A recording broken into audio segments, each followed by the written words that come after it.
Hello friends, welcome to taste tips. നമുക്കൊരു instant ആയിട്ടുള്ള plum cake ഉണ്ടാക്കിയെടുക്കാം. ഇതിനായിട്ട് ഡ്രൈ ഫ്രൂട്ട്സ് ഒന്നും സോക്ക് ചെയ്യേണ്ട കാര്യമൊന്നുമില്ല. നമുക്ക് പെട്ടെന്ന് തയ്യാറാക്കിയെടുക്കാൻ പറ്റുന്നതാണിത്.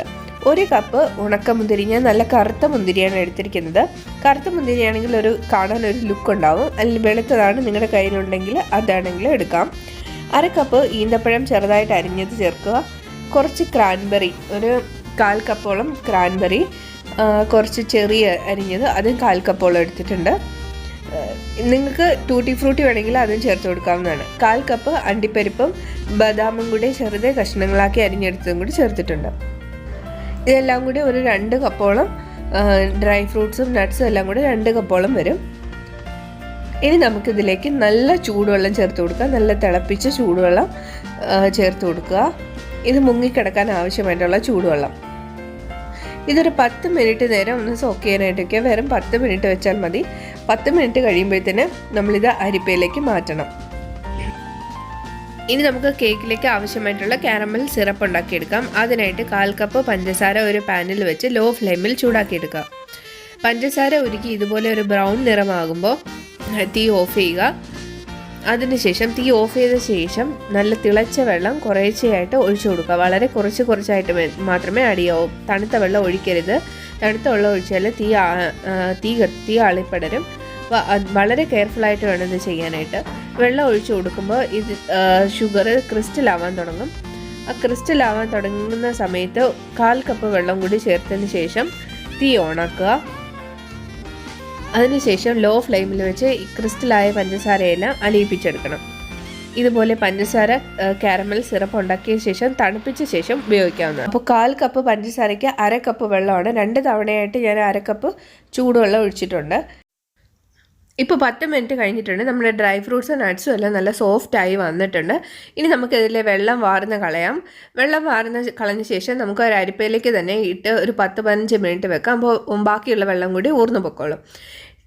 കേക്കിലേക്ക് ആവശ്യമായ സ്പൈസസ്: ഒരു ചെറിയ കഷ്ണം ചുക്ക്, 1 ഇഞ്ച് നീളത്തിലുള്ള കറുവപ്പട്ട, ചെറിയൊരു ജാതിപത്രി, ചെറിയൊരു കഷ്ണം, ഒരു 8-1 കഷ്ണം ജാതിക്കായ, 3 ഗ്രാമ്പു, 2 ഏലക്ക. ഇതെല്ലാം കൂടി പൊടിച്ചെടുക്കണം. നമ്മൾ ഒരു കേക്കിന് വേണ്ടിയിട്ട് മാത്രം ഉണ്ടാക്കുന്നത് കൊണ്ട് നമുക്ക് പഞ്ചസാരയുടെ കൂട്ടത്തിലിട്ട് പൊടിക്കാം. 1/4 കപ്പ് പഞ്ചസാരയാണ് ഞാൻ ഇവിടെ എടുത്തിരിക്കുന്നത്. ഞാൻ നോർമൽ പഞ്ചസാരയാണ് എടുത്തേക്കുന്നത്. ബ്രൗൺ ഷുഗർ ഉള്ളവർക്ക് അതെടുക്കാവുന്നതാണ്. ഈ പഞ്ചസാരയുടെ കൂടെ തന്നെ നമുക്ക് മറ്റ് സ്പൈസസ് ഒന്ന് ചതച്ചെടുക്കുക. ആ ചതച്ചതും കൂടി ചേർത്തതിന് ശേഷം നമുക്ക് നല്ലപോലെ ഫൈൻ പൗഡറായിട്ട് പൊടിച്ചെടുക്കാവുന്നതാണ്. ഞാനിപ്പോൾ ഇതെല്ലാം പൊടിച്ചെടുത്തിട്ടുണ്ട്. ഇനി കേക്കിന് നല്ലൊരു മണം കിട്ടുന്നതിനായിട്ട് ഞാൻ ഫ്രഷ് ഓറഞ്ചിൻ്റെ തൊലി ചേർക്കുന്നുണ്ട്. അത് നല്ല ഫ്രഷ് ആയിട്ടുള്ള ഓറഞ്ച് വാങ്ങി അതിൻ്റെ വെള്ള ഭാഗം ഇല്ലാതെ ആ ഓറഞ്ച് കളറിലുള്ള ഭാഗം മാത്രം സ്ക്രാപ്പ് ചെയ്തെടുക്കുക.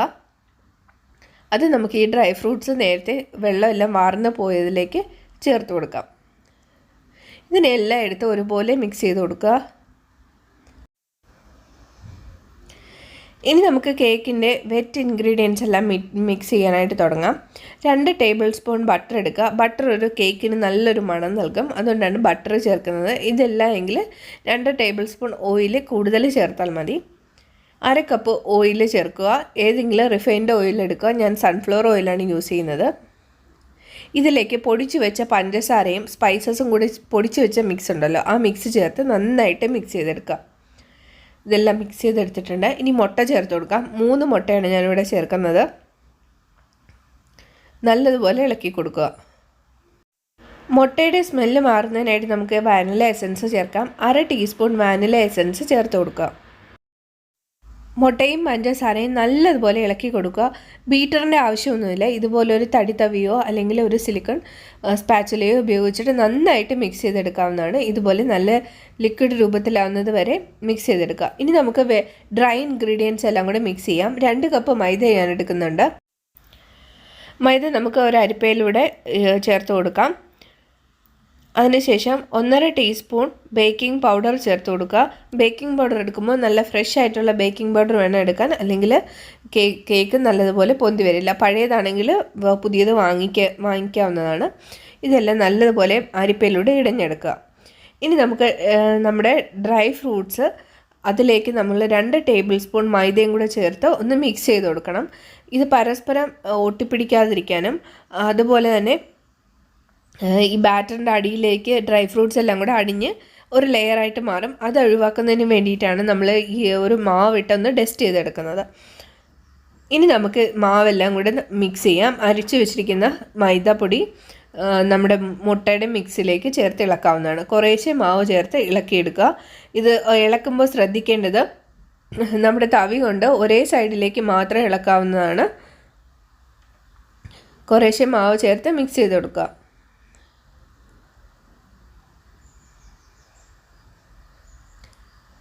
ഒട്ടും കട്ടയില്ലാതെ നല്ലതുപോലെ മിക്സ് ചെയ്തെടുക്കണം.